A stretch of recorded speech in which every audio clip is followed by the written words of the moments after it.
오늘은 사도행전 14장 말씀을 통해서 사람이 바라는 하나님, 또 하나님이 바라는 사람이라는 주제를 가지고 교제하도록 하겠습니다.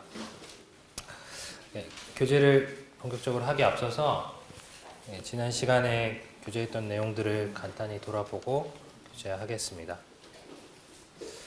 지난 시간에 수리아 안디옥에서 바나바와 바울이 파송을 받아서 구브로 섬에서 복음을 전했던 내용들을 이제 교제를 했는데, 오늘 14장에서는 구브로 섬을 지나서 위쪽으로 배를 타고 올라서 아탈리아라는 곳에 와서 비시디아 안디옥, 여기 파송을 받았던 오른쪽에 있는 안디옥은 수리아 안디옥이고, 왼쪽 위에 보이시는 안디옥은 비시디아라는 지방에 있는 안디옥이라는 도시인데요. 그 비시디아 안디옥에서 복음을 전했던 일이 13장 말미에 나옵니다. 그리고 오늘 이제 14장에서는 그 밑으로 내려와서 이고니온과 루스드라와 더베에서 복음을 전했던 장면이 14장에 나오는데, 특별히 오늘은 14장 중반에 나오는 루스드라에서 복음을 전했던 일들에 대해서 교제를 하도록 하겠습니다. 14장 8절부터 19절까지 말씀을 저희가 함께 읽기를 원하는데요.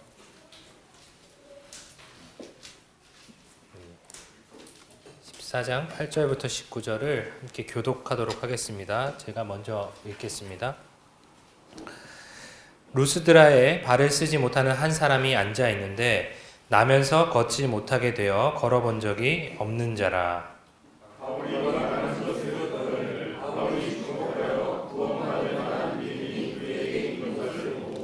큰 소리로 이르되 내 발로 바로 일어서라 하니 그 사람이 일어나 걷는지라.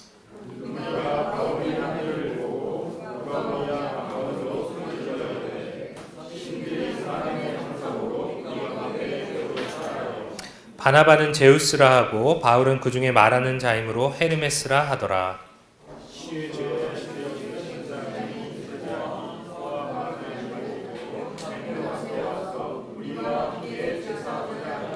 두 사도 바나바와 바울이 듣고 옷을 찢고 무리 가운데 뛰어들어가서 소리질러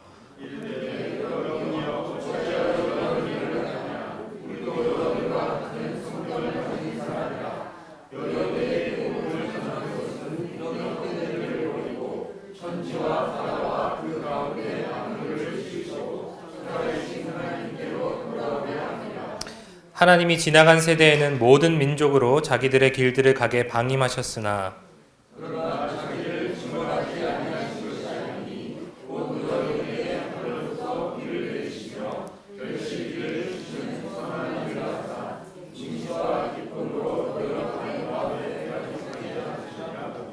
이렇게 말하여 겨우 무리를 말려 자기들에게 제사를 못하게 하니라. 유대인들이 안디옥과 이고니온에서 와서 무리를 충동하니 그들이 돌로 바울을 쳐서 죽은 줄로 알고 시외로 끌어내치니라. 잘 아시는 말씀일 텐데요. 여기 비시디아 안디옥과 이고니온에서 복음을 전할 때도 많은 사람들이 이 제자들을 따르는 사람들이 있었고, 이 사도들을 거절한 무리로 둘로 나뉘어졌던 것들을 보게 됩니다. 그래서 루스드라에 도착해서 이제 복음을 다시 전하기 시작하는데, 저희가 마지막에 읽었던 14장 20절 말씀을 보면, 14장 19절 말씀을 보면 이 비시디아 안디옥과 이고니온에서 이 바울과 바나바를 반대했던 무리들이 이 루스드라까지 찾아와서 바울과 바나바를 핍박하고 박해하는 장면이 나옵니다. 지금 조금 이상한 장면들이 나오는데, 바울과 바나바가 복음을 전할 때 이 사람들이 갑자기 자기 나라 말로 막 이렇게 소리 질러서 외르되 신들이 사람의 형상으로 우리 가운데 내려오셨다 하고 그들에게 제사를 이렇게 지내려고 하는 장면들이 나오잖아요. 이거는 이 루스드라 지방에 어떤 설화가 있었다고 합니다. 그래서 제우스와 헤르메스가 이전에도 변장을 하고 이 루스드라에 방문을 해가지고 음식과 내가 거할 거처를 좀 다오 이렇게 부탁을 했는데 모든 사람이 다 거절을 했대요. 근데 딱 한 가정, 빌레몬과 그 안에 바우시스라는 사람이 이 제우스랑 헤르메스에게 먹을 것과 또 잠잘 곳을 이렇게 제공을 했더니 제우스랑 헤르메스가 이제 화가 나서 홍수를 일으켜서 그 마을 사람들을 다 죽이고 이 빌레몬과 바오시스라는 사람에게 그 집을 성전으로 바꾸고 그 사람들을 제사장으로 세워서 이제 제우스랑 헤르메스를 섬기게 했다라는 전설이 이렇게 흘러왔다고 합니다. 그래서 그런 전설을 설화를 듣고 이 사람들이 이 바울과 바나바가 가서 안진뱅이를 일으키니까 깜짝 놀라서 이 사람들이 우리가 듣던 그 제우스와 헤르메스구나 하고 이제 제사를 드리려고 했던 장면입니다. 사람이 바라는 하나님이 이런 것 같아요. 많은 종교에서 우리가 하나님을 잘 섬겨드리면, 그 신을 잘 공양해드리면 그 신이 내게 많은 복을 줄 거야. 내가 잘 되게 하고 부요하게 하고 우리 자식들이 잘 되게 할 거야. 라는 것들이 이 많은 종교의 어떤 뿌리 가운데 있다는 것을 저희가 알 수 있습니다. 근데 이 기독교 안에서도 그런 생각들이 많이 있는 것 같아요. 소위 번영신학이라고 하는 것인데요. 이것을 제가 인터넷 찾아보니까 이렇게 나옵니다. 재정적 축복이나 물질적 풍성함이 항상 하나님의 뜻이라고 믿으며 신앙이 자신들의 물질적 부를 증가시킨다고 믿는 기독교 신학이다. 그래서 인간이 신에 대한 믿음을 가지면 그 대가로 신이 안정과 번영을 제공한다고 믿는 것이다. 이것이 기독교 가운데 많이 퍼져 있었던 생각들이었죠. 그래서 우리가 작정기도 해가지고 금식기도해서 수능 100일 전 금식기도 해서 우리 아들, 우리 딸 좋은 대학 붙여주려고 아침마다 새벽기도해서 좋은 대학 붙여주시고 우리 남편 사업 잘 되라고 아침마다 기도하시고 하는 것들이 이 기독교 안에서도 벌어졌다는 것이죠. 이것이 나와는 상관없는 일이라고 이렇게 생각하실 수도 있지만 혹시 이 책 읽어보신 분 있으신가요? 왼쪽에 긍정의 힘.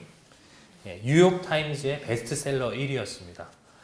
기독교 서적 중에 1위가 아니라 모든 서적 중에 베스트셀러 1위였는데 긍정의 힘 위에 작은 소제목이 있죠? 뭐라고 되어 있죠? 믿음대로 된다. 오른쪽에 있는 책도 굉장히 유명한 책입니다. 아마존 베스트셀러 1위고 뉴욕타임즈 베스트셀러 1위였던 책인데요. 시크릿이라는 책입니다. 수세기 동안 단 1%만의 부자들이 알았던 부와 성공의 비밀. 이 책의 내용은 뭔지 혹시 아시나요? 읽어보셨나요? 내가 간절히 바라고 앞에 이렇게 내가 원하는 것들 쓰고 그것들을 매일 보면서 우주의 기운을 모으면 그것들이 이루어진다. 라는 그런 내용인데요. 그 내용을 이렇게 세 가지로 요약을 해놨어요. 첫 번째, 구하라. 두 번째, 그렇게 될 거라고 믿어라. 그리고 받아라. 어디서 많이 본 얘기 같지 않으신가요? 이 두 가지 책이 하나는 기독교 서적이고 하나는 자기계발서인데 굉장히 유사한 내용들을 이렇게 전하고 있다는 것이죠. 그래서 사람 마음 가운데 우리가 간절히 구하고 간절히 바라고 간절히 제사드리면 하늘은 스스로 돕는 자를 돕는다. 그래서 우리가 하나님을 잘 모셔드리면 하나님께서 분명히 복을 주실 거야 라는 것이 많은 사람들의 생각 가운데 깔려있는 생각이라는 것이죠. 이 사상은 굉장히 오래된 사상입니다. 우리 예수님이 이 땅 가운데 오셨을 때도 많은 유대인들이 이런 생각들을 가지고 있었던 것을 볼 수 있습니다. 근데 요한복음 6장 27절에 랍비들이 예수님이 갑자기 그 오병이어 기적을 일으키시고 5,000명을 단 보리떡 5개랑 물고기 2마리 갖고 먹인 엄청난 기적을 행하시고 나서 호련히 사라지시니까 랍비들이 막 찾아왔어요. 그랬더니 예수님이 이 말씀을 하십니다. 예수께서 대답하여 이르시되 내가 진실로 진실로 너에게 이르노니 너희가 나를 찾은 것은 표적을 본 까닭이 아니요 떡을 먹고 배부른 까닭이로다. 이 말씀이 어떻게 들리시나요? 긍정적으로 들리시나요? 부정적으로 들리시나요? 너 참 잘했다. 떡 먹고 배불러서 이렇게 나를 찾아왔다. 이렇게 말씀하셨을까요? 아니시죠? 네. 떡을 먹고 배부른 까닭으로 나를 찾는 것은 내가 원하는 바가 아니다. 라는 말씀이시죠. 요한복음 9장 2절 3절을 보면 제자들도 비슷한 질문을 합니다. 제자들이 물어 이르되 랍비여 이 사람이 맹인으로 난 것이 누구의 죄로 인함입니까? 자기니까 그의 부모니까. 그러니까 이 사람이 맹인, 장애인으로 나타난 이유는 분명히 저 사람 가운데 무슨 죄가 있었기 때문에 하나님 저렇게 벌을 주신 거야 라는 생각을 제자들도 가지고 있었다는 것이죠. 근데 예수님은 이렇게 말씀하십니다. 예수께서 대답하시되 이 사람이나 그 부모의 죄로 인한 것이 아니라 그에게서 하나님이 하시는 일을 나타내고자 하심이라. 우리가 생각하는 이 하나님, 우리가 잘 섬겨드리고 우리가 열심히 교회 나오고 11조 열심히 하고 교회에서 열심히 봉사하면 우리가 이 땅 가운데 복을 받고 나아가서 천국에 가면 더 많은 복을 받을 거야. 그래서 열심히 봉사하고 열심히 헌금하고 열심히 교회 나와주고 하는 것이 우리가 생각하는 하나님에 대한 인식이라면 하나님은 그렇지 않다라고 말씀하고 계시는 거죠. 떡을 먹고 배부른 까닭에 날이 쫓는 그 제자들은 내 제자가 아니고 누구의 죄 때문에 내가 그 벌을 줘서 맹인이 되게 만들고 불우하게 만들고 고난을 주는 것이 내 뜻이 아니라고 이 성경은 말하고 있는 것이죠. 이렇게 하나님을 바라보는 그 사람들은 하나님이 기대를 충족해 주지 않았을 때 하나님을 아주 쉽게 버려버리는 것들을 저희가 볼 수 있습니다. 오늘 그 사도행전 14장 19절 본문에서도 그들이 신으로 섬기려고 했던 마치 제우스와 헤르메스의 신현이라고 생각했던 바울과 바나바를 죽이기 위해서 이 안디옥과 이고니에서 내려왔던 그 사람들이 찾아와서 이 바울과 바나바를 죽도록 돌팔매질을 하는 동안 그 사람들은 우리가 섬기려고 했던 그 신이 아니구나 이런 것들을 깨닫고 이 일을 방관하기 시작하죠.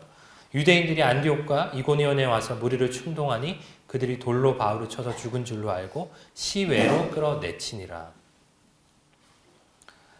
욥기에 나오는 그의 아내도 마찬가지입니다.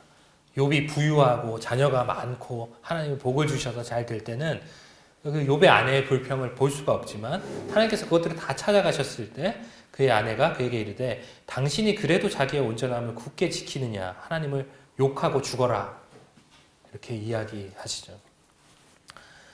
예수님이 오병이어의 기적을 일으켜서 5,000명, 남자만 5,000명에 이르는 많은 무리들이 예수님을 따랐지만 예수님이 힘없이 이 십자가에 죽는 그 고난의 길을 택하셨을 때 누구보다 앞서서 예수를 십자가에 못 박으라고 외쳤던 것들이 그들이었습니다. 마치 심지어 이방인이었던 빌라도조차도 내가 이 사람에게서 도저히 죄를 찾지 못하겠다. 그래서 이 죄를 나에게 돌리소서라고 외치었던 사람들이 바로 그렇게 하나님을 섬기려고 했던 사람들이라는 것이죠.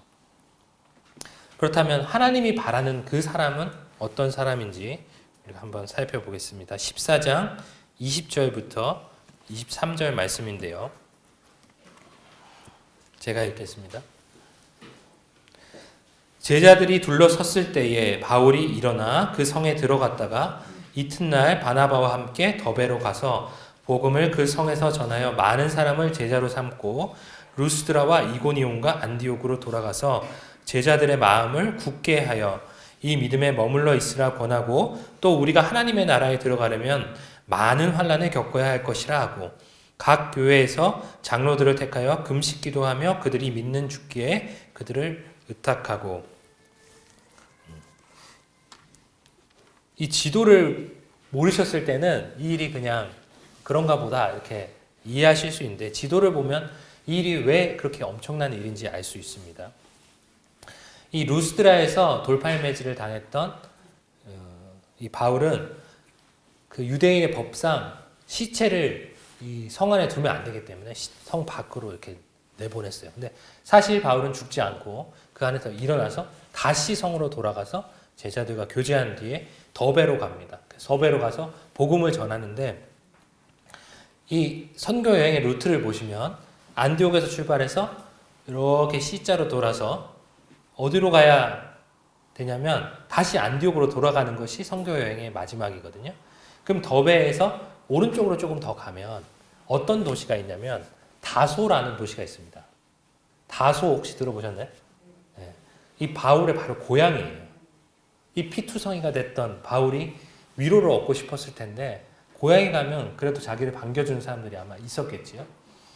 그리고 다소에서 조금 더 가면 그들이 출발했던 안디옥에 가서 제자들에게 다시 위로를 얻을 수 있는 그 가까운 거리였습니다. 그럼에도 불구하고 바울은 반대길로 돌아가요. 심지어 자기를 죽이려고 했던, 돌팔매질하고 핍박했던 그 성으로 다시 들어갑니다. 왜냐하면 그곳에 남아있는 그 성도들에게 하나님의 말씀을 더 알려주어야 됐고 그들의 마음을 굳게 해야 됐기 때문에 그는 목숨을 걸고 이렇게 들어갔던 것이죠. 지금도 그런 일들이 벌어지고 있다는 사실 혹시 알고 계시나요? 성도님들, 이거는 바울, 저 위대한 사도니까 할 수 있었겠지. 하지만 지금도 이런 일이 벌어지고 있다고 합니다. 북한에서 목숨을 걸고 탈북했던 그 탈북자들이 한국 땅에 와서 복음을 듣고 자기 이웃들, 자기 가족들에게 복음을 전하기 위해서 다시 북한 땅으로 들어가서 복음을 전하는 일들이 지금도 일어나고 있다는 것이죠. 그래서 하나님이 바라는 사람은 이런 사람인 것이죠. 내 유익, 내가 잘 섬겨서 하나님께 복받기 위해 그런 관계에 맺는 사람이 아니라 내 유익은 다 해로 여겨도 오직 그리스도를 아는 그 지식이 가장 고상하기 때문에 내 목숨, 내 생명, 내 가족 다 버리더라도 내가 그리스도를 얻으면 충분합니다. 라는 고백을 가지고 그리스도의 이끄심을 따라 살아가는 그 사람을 하나님이 찾고 계시다는 것을 저희가 알 수 있습니다. 바울이 이렇게 목숨을 걸고 다시 이 땅 가운데 들어가서 이 제자들에게 했던 말도 동일합니다. 야, 너네 여기서 그렇게 핍박 가운데 믿음을 지켰으니까 하나님께서 큰 복을 주실 거야 라고 말하지 않고 22절에 하나님 나라에 들어가려면 많은 환난을 겪어야 할 것이다 라고 이 바울은 그들을 격려합니다. 왜 우리가 고난을 받아야 될까요? 왜 환난을 겪어야 될까요? 성경은 이렇게 말하고 있습니다. 빌립보서 1장 29절에 그리스도를 위하여 너에게 은혜를 주신 것은 다만 그를 믿을 뿐 아니라 또한 그를 위하여 고난도 받게 하려 하심이라. 로마서 8장에 자녀이면 또한 상속자 곧 하나님의 상속자요 그리스도와 함께한 상속자니 우리가 그와 함께 영광을 받기 위하여 고난도 함께 받아야 할 것이니라. 그래서 이 성경 말씀에 비추어 볼 때 우리가 하나님을 믿는 것은 하나님이 이 지옥 갈 불쌍한 죄인들 내가 불쌍하니까 건져줘서 천국에 옮겨줄 거야가 아니라 하나님께서 이 예수 그리스도와 같은 자기 사랑하는 아들과 같은 자기의 상속자와 같은 그 사람들을 만들어 가기 위함이라고 말씀하고 계시는 거죠.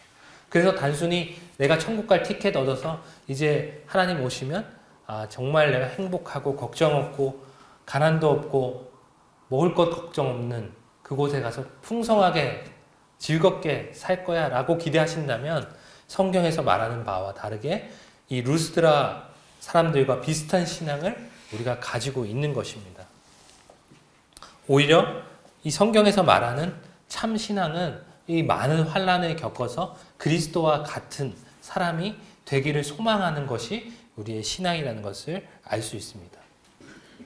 그럼 우리가 왜 많은 환난을 겪어야만 할까요? 하나님이 뭔가 좀 성격이 고약하셔가지고 우리를 괴롭히지 않으시면 뭔가 기분이 차지 않으시기 때문에 그럴까요? 요한복음 15장 18절 19절에 보면 세상이 너희를 미워하면 너희보다 먼저 나를 미워한 줄 알아. 너희가 세상에 속하였으면 세상이 자기 것을 사랑할 것이나 너희는 세상에 속한 자가 아니요 도리어 내가 너희를 세상에서 택하였기 때문에 세상이 너희를 미워하느니라 이렇게 말씀하고 계십니다. 17장 14절에 기도하시면서도 세상이 그들을 미워하였사오니 이는 내가 세상에 속하지 아니한 같이 그들도 세상에 속하지 아니하므로 이남이니이다. 우리가 미움을 받는 이유, 우리가 핍박받는 이유는 우리가 세상의 것이 아니라 주님의 것이기 때문에 그렇다는 것이죠.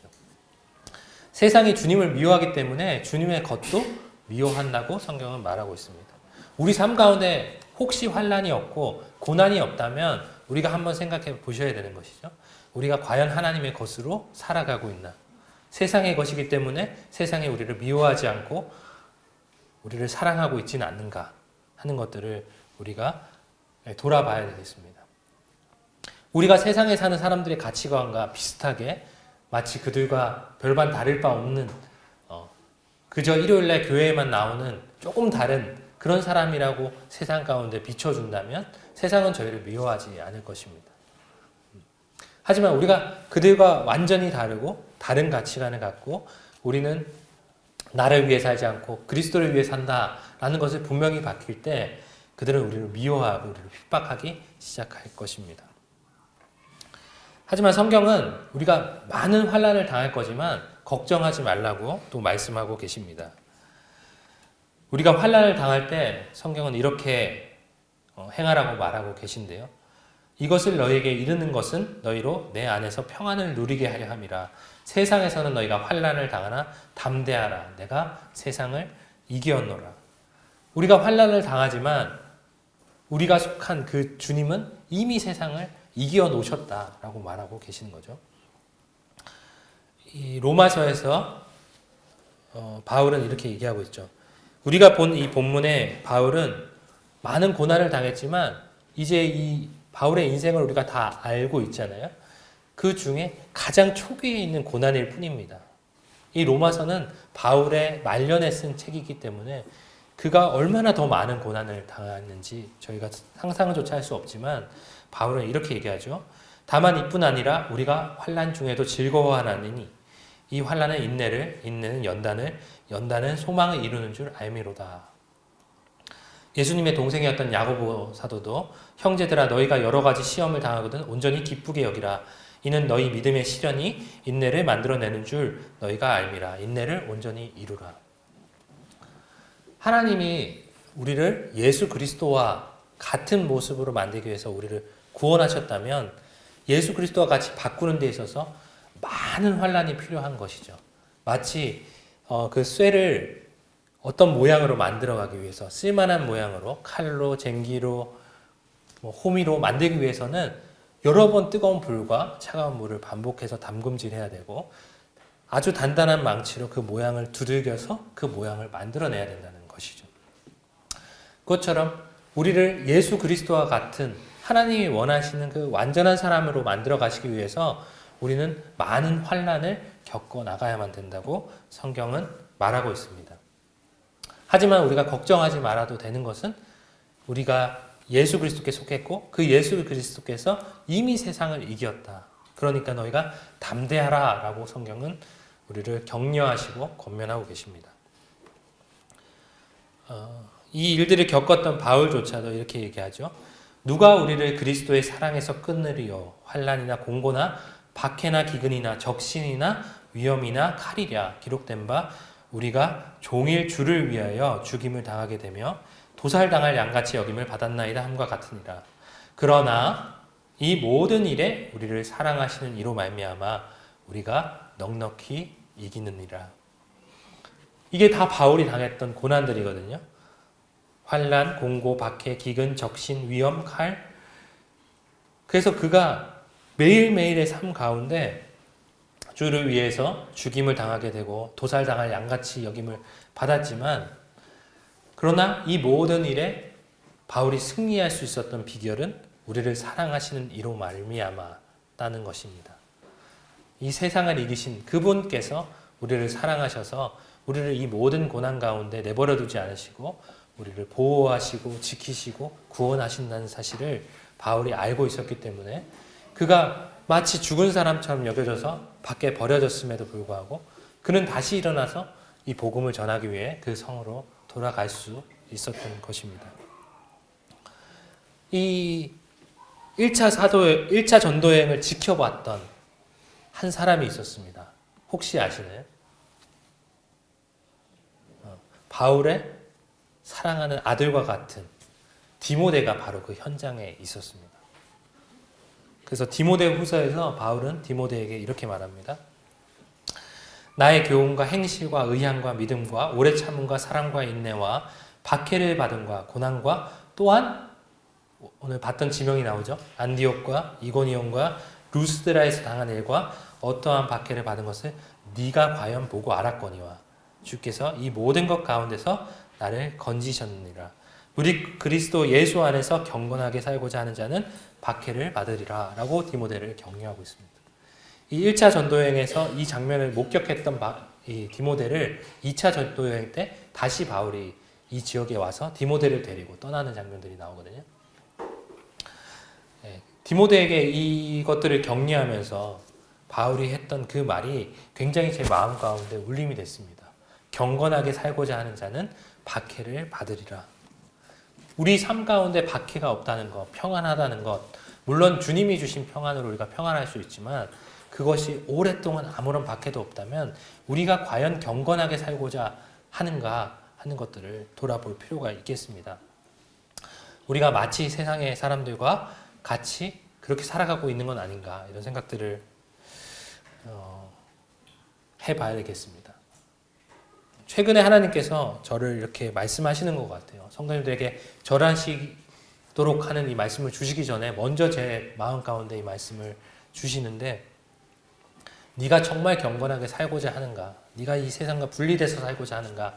그런 부담들을 계속해서 저한테 주시는 것들을 보게 됐습니다. 그래서 내가 무엇을 이 세상과 타협해서 살고 있는가? 이것들을 이렇게 살펴보다가 아이들이 생각이 났어요. 이제 세상에서 이 아이들을 잘 기르기 위해서, 잘 키우기 위해서 학원도 보내야 되고 공부도 많이 시켜야 되고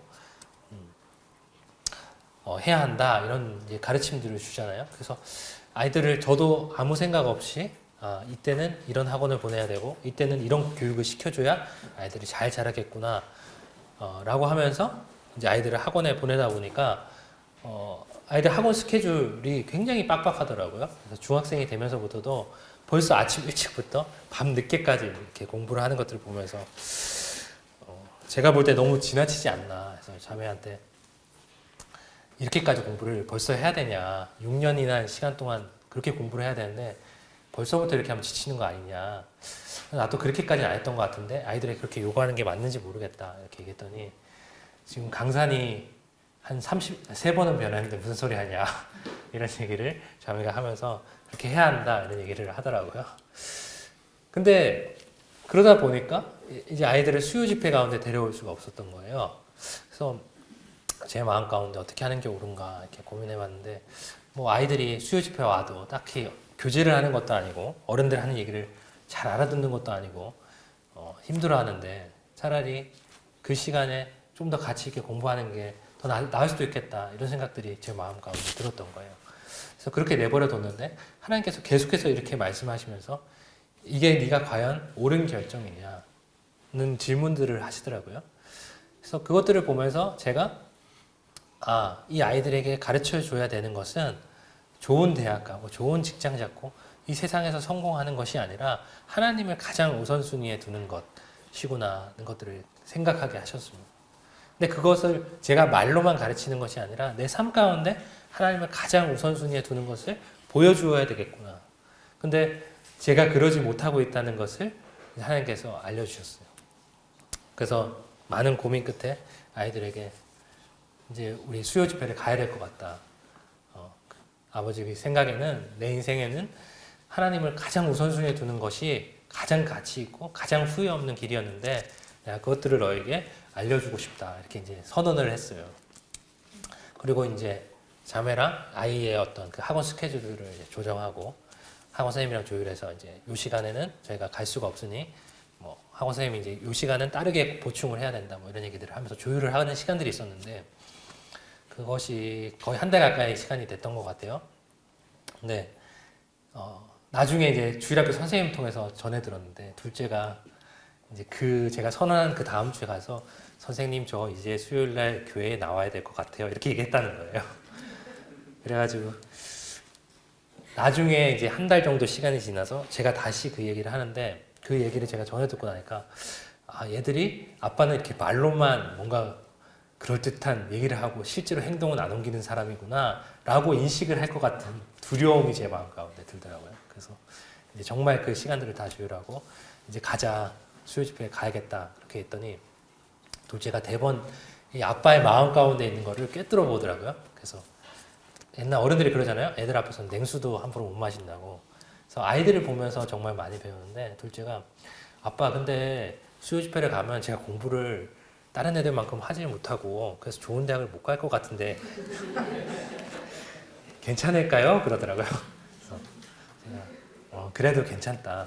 내가 하나님을 선택했을 때 내가 이 세상 가운데 좋은 대학 가지 못하고 좋은 직장 잡지 못하고 부유해지지 못하더라도 그것이 참 가치 있고 후회하지 않게 되더라는 얘기를 이렇게 해줬었거든요. 근데 참 그런 얘기를 해주면서도 참 감사가 됐어요. 그런 얘기를 아이에게 할 수 있고 가르칠 수 있고 제 삶으로 물론 제 연약함 때문에 이 세상과 타협하고 있었지만 그렇게 했다는 사실이 참 감사가 됐습니다. 그래서 그렇게 하니까 여러 가지 고난들이 생겨요. 우리 첫째도 이제 그렇게 시간을 조율하니까 보충 수업을 듣기 위해서 토요일 날 또 다시 학원에 가면서 불평불만을 이제 하고 저 역시도 아이들을 이렇게 했을 때 아이들이 나중에 좋은 대학을 못 가고 좋은 직장을 못 잡았을 때 그것에 대해서 저를 비난하지 않을까. 아빠가 그렇게 결정해서 저 뭐 이렇게 살고 있어요. 이렇게 불평하진 않을까. 이런 두려움들이 제 가운데 있습니다. 근데 우리가 하나님 앞에 바른 결정들을 하면 세상이 우리를 두렵게 하고 우리를 박해하고 핍박하게 된다는 사실을 이 사건들을 통해서 배우게 됐습니다. 하나님께서 이 과정 가운데 아침마다 말씀을 읽으면서도 계속해서 교훈을 해주셨는데요. 요즘에 누가복음 말씀을 읽고 있습니다. 소금이 좋은 것이나 소금도 만일 그 맛을 잃으면 무엇으로 짜게 하리요? 땅에도 거름에도 쓸데없어 내버리느니라. 들을 귀가 있는 자는 들을지어다 하시니라. 저는 제가 하나님 앞에서 빛과 소금으로 불려져서 이 세상을 가운데 하나님을 나타내고 하나님의 뜻이 무엇인지 밝혀야 된다고 알고 그렇게 살려고 했는데 어느 순간 마치 이 본문에 나오는 것처럼 맛을 잃은 소금이 되었다는 것을 발견하게 됐습니다. 맛을 잃은 소금은 어떻게 하나요? 내어 버린다고 성경은 말하고 있죠. 우리가 그럴듯하게 하나님 잘 섬기고 그럴듯하게 세상 가운데 섬기는 그 소금은 맛을 잃은 것입니다. 더 이상 세상에서는 세상의 사람처럼 교회에서는 그리스도인인 것처럼 사는 그런 그리스도인들은 하나님 필요 없다라고 말씀하시는 것들을 제 마음 가운데 경고처럼 이렇게 주신 것을 볼 수 있었습니다. 우리 누가복음 12장 41절 말씀도 함께 읽기 원하는데요. 누가복음 12장 41절부터 48절입니다.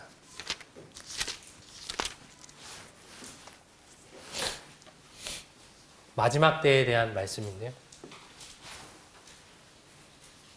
함께 읽겠습니다. 시작. 베드로가 여짜오되 제가 잘못 찾았나요? 누가복음 12장 41절입니다. 여기 제가 생략했습니다. 성경을 좀 찾아주시면 감사하겠습니다. 시작. 베드로가 여짜오되 주께서 이 비유를 우리에게 하심이니까 모든 사람에게 하심이니까 주께서 이르시되 지혜 있고 진실한 청지기가 되어 주인에게 그 집 종들을 맡아 때를 따라 양식을 나누어 줄 자가 누구냐. 주인이 이를 때에 내가 참으로 너희에게 이르노니 그 모든 소유를 그에게 맡기리라.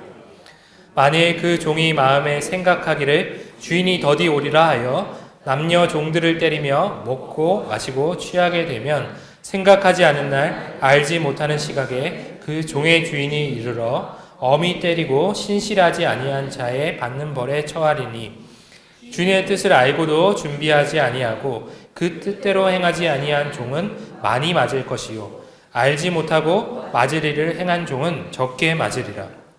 무릇 많이 받은 자에게는 많이 요구할 것이요 많이 맡은 자에게는 많이 달라 할 것이니라. 아침에 말씀을 읽다가 이 41절 말씀이 갑자기 제 마음 가운데 들어왔어요.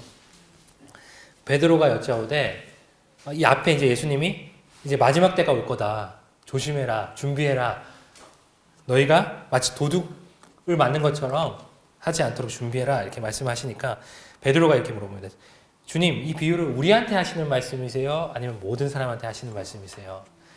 이렇게 물어보거든요. 근데 하나님이 이 본문에 읽는데 이거 너한테 하는 말씀이야? 라고 저한테 말씀하시는 것 같았어요.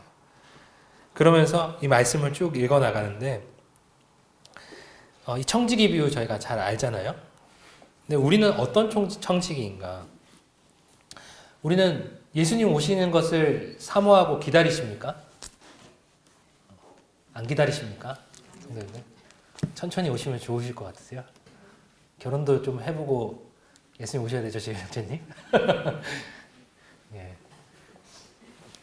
초창기부터 초대 그리스도인들 때부터 지금까지 우리는 예수님 오시는 걸 기다리고 있죠. 마라나타, 주여 속히 오시옵소서라는 기대를 우리가 가지고 있어야 하고 가지고 있다고 생각이 듭니다.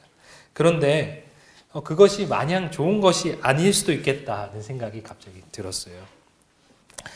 말씀을 쭉 읽어나가다가 나는 과연 진실한 청지기인가?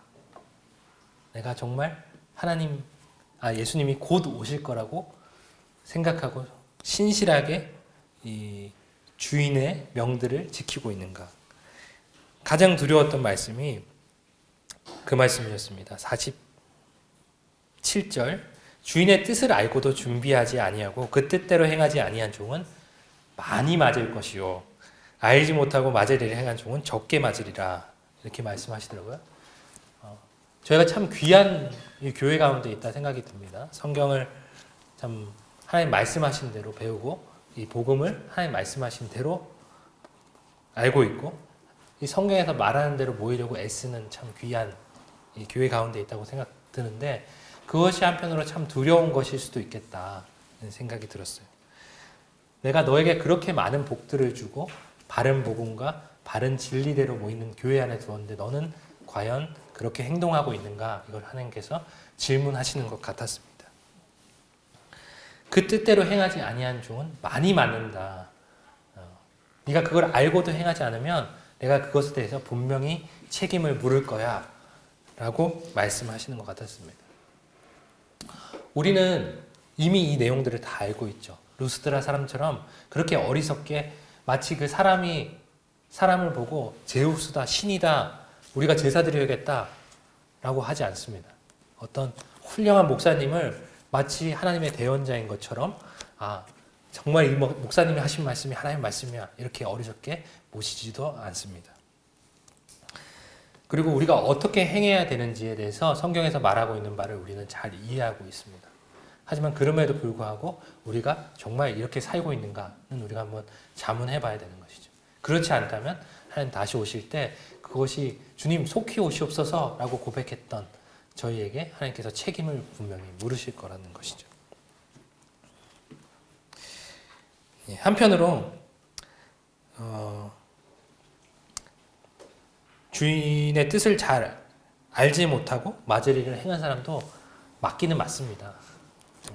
이왕이면 잘 알고 맞을 짓을 안 하는 게 좋겠죠. 그래서 우리 삶 가운데 정말 이 세상과 타협한 부분이 없는가 한번 생각해 볼 필요가 있겠습니다. 그 수요일 날 한 어린 형제의 그 간증이 또 제 마음 가운데 울림이 됐어요. 형제가 하나님 앞에 정말 거룩하게 살고 싶은데 내 안에 계속해서 죄가 찾아와서 그것이 너무 힘들고 괴롭고 내가 얼마나 더러운 사람인지 성도님들 잘 모르실 거야 이렇게 간증을 하는데 그 고민들을 저도 했었던 기억이 나더라고요. 그렇게 치열하게 거룩하게 살고 싶어 하나님을 기쁘게 하는 그 삶을 살기 위해서 치열하게 고민했던 그것들이 이제 생각이 나는데 과연 나는 그런가? 그럼 나는 뭔가 완전한 지경에 이르렀기 때문에 이제 더 이상 내 가운데 그런 죄들을 짓지 않기 때문에 이렇게 무뎌져서 살고 있는가? 이런 도전을 하나님께서 그 어린 형제의 간증을 통해서 하게 하시더라고요. 물론 그때의 저보다 제가 좀 더 예수님을 닮았고 좀 더 하나님 뜻대로 행한다고 생각이 듭니다. 그럼에도 불구하고 여전히 저는 이 많은 환난을 통해서 예수님과 같은 모습을 닮아가야 되는 그 위치에 있다는 것을 발견하게 하셨는데 저는 많은 환난을 통과하고 싶어 하지 않고 이거는 내가 오랫동안 어쩔 수 없는 내가 아무리 노력해도 어쩔 수 없는 그 죄야. 그러니까 이것은 좀 내버려 두고 그나마 내가 지킬 수 있고 내가 잘할 수 있는 것만 하나님 앞에 거룩하게 살아갈 거야 라고 타협하고 있는 제 모습을 하나님께서 들춰내시면서 그 젊은 형제의 그 순수한 고백처럼 내 삶 가운데서 여전히 더 정결하게 더 거룩하게 더 하나님 기쁘게 살아가야 한다는 도전을 이렇게 하셨습니다. 성도님들 각자 다른 위치에 계시겠지만 하나님께서 바라는 나는 이 바울과 같이 내가 그렇게 열심히 복음을 전하고 지금 죽기까지 돼서 이 사람들이 내어버렸는데 이 정도면 제가 한 거 충분하지 않습니까? 이제 나는 다소로 내 고향에 가서 치료도 좀 받고 위로도 좀 받고 이제 다시 수리아 안디오고 돌아가서 제자들에게 이런 위로를 받고 싶습니다 라는 마음이 그들 가운데 있었을지도 모르겠습니다. 그럼에도 불구하고 저는 이제 이 성령에 붙들려서 성령께서 이끄시는 대로 다시 나를 죽이려고 했던 내게 돌팔매질했던 그 성으로 돌아가서 주님의 사역을 감당하겠습니다 라고 그 길을 갔던 그 사도의 발걸음을 저희가 따라갈 수 있었으면 좋겠습니다. 말씀을 맺겠습니다. 사람들은 자신이 잘 섬겨주면 그에 대한 대가를 주는 하나님을 찾고 있습니다. 그리고 그 기대를 부응해주지 않는 그 하나님은 더 이상 필요하지 않기 때문에 버려버리는 것들을 우리가 오늘 본문을 통해서 발견할 수 있었습니다. 그렇다면 과연 우리의 신앙은 이들과 완전히 다른 것인가? 아니면 여전히 유사한 부분이 많이 있는가? 한번 살펴볼 필요가 있겠습니다. 두 번째, 하나님은 많은 환난을 통해서 우리를 예수님과 같은 그 완전한 사람, 하나님 찾으셨던 사람으로 만들어 가길 원하신다는 사실입니다. 그렇기 때문에 우리는 그 환난이 찾아올 때 그 환난을 기쁘게 여기고 또한 우리를 사랑하시고 이미 세상을 이기셨다라고 말씀하셨던 그 예수 그리스도를 의지함으로 이 환난을 이겨가야 되겠습니다.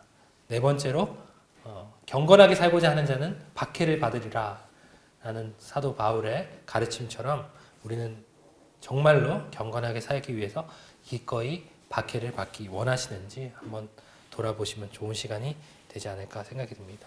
마지막으로 속으로 교제하실 때 교제 질문을 드리고 마치겠습니다. 내가 알고 섬기는 그 하나님은 어떤 분이신지, 루스드라 사람들이 섬기고자 했던 이 제우스, 내가 잘 섬겨주면 내게 큰 복을 주는 그 하나님과 어떻게 다른가 한번 교제해 보시면 좋을 것 같고요. 두 번째로 내가 경건하게 살기 위해서 견뎌내야 할 환난은 무엇인가? 예수님을 의지함으로 또 환난을 이겨내신 경험이 있으시다면 함께 나누어 보시면 좋은 교제의 시간이 되지 않을까 생각이 듭니다. 그래서 성도님께서 많은 환난을 겪으시기를 제가 축복해드리고 그 환난 가운데 나타나시는 그 주님을 경험하시기를 축복해드리겠습니다. 이상으로 말씀 마치겠습니다.